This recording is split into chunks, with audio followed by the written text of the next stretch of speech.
There is this interesting paradox in all of the crossing stories where the disciples are in the boat and Jesus is with them.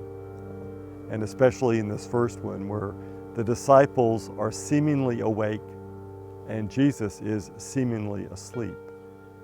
But I would actually ask you to think about who's really awake and who's not awake.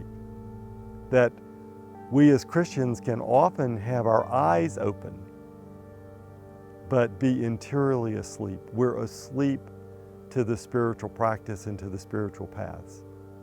And when we think or we believe or we feel as if our God has gone to sleep, the work is for us to go deeper, to know, to come to know that our God is always with us, but that perhaps God's presence with us is not in a way that we usually recognize.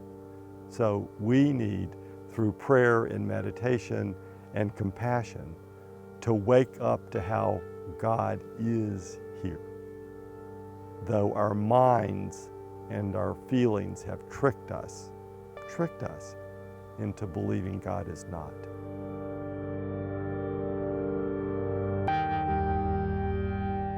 So in the text of the Gospel of Mark, there are two major spiritual practices, and there's the discernment about which one should be our prayer.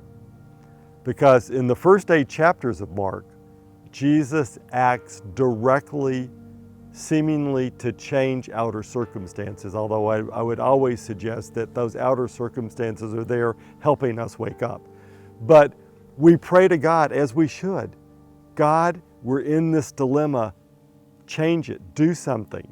Give us the courage and the right action to confront this moment.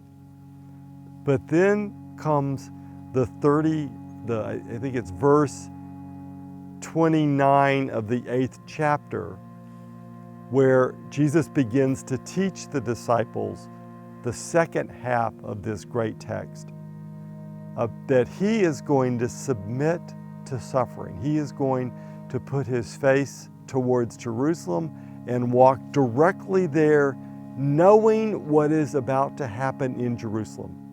That even God must submit to a particular type of suffering. And this is like the great 12-step prayer about help us know what is right for us to act towards change, and help us know that which we must surrender to for our own growth. And the discernment between those two is very fine, and it's not always a simple knowing, but we must always, always, always end our prayer with, and your will be done, and your will be done, and your will be done.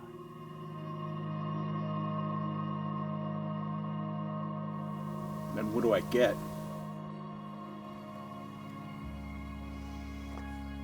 What you get when you can truly pray, your will be done, is a sense of calmness about the outer circumstances.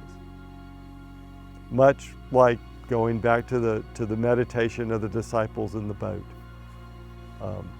Essentially, it's about our learning to have a nobility and a stability of the inner presence of God, which allows us to live through and move through whatever outer storms we have in our life, whatever inner storms we have in our life. God is not leaving us abandoned, but God is giving us the very power of the resurrection to be with us to face and move through this moment. Going into the dark is not the end, it is the beginning. All new life.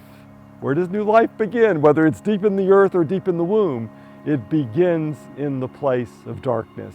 And from that darkness will come growth and beautiful, fresh radiance.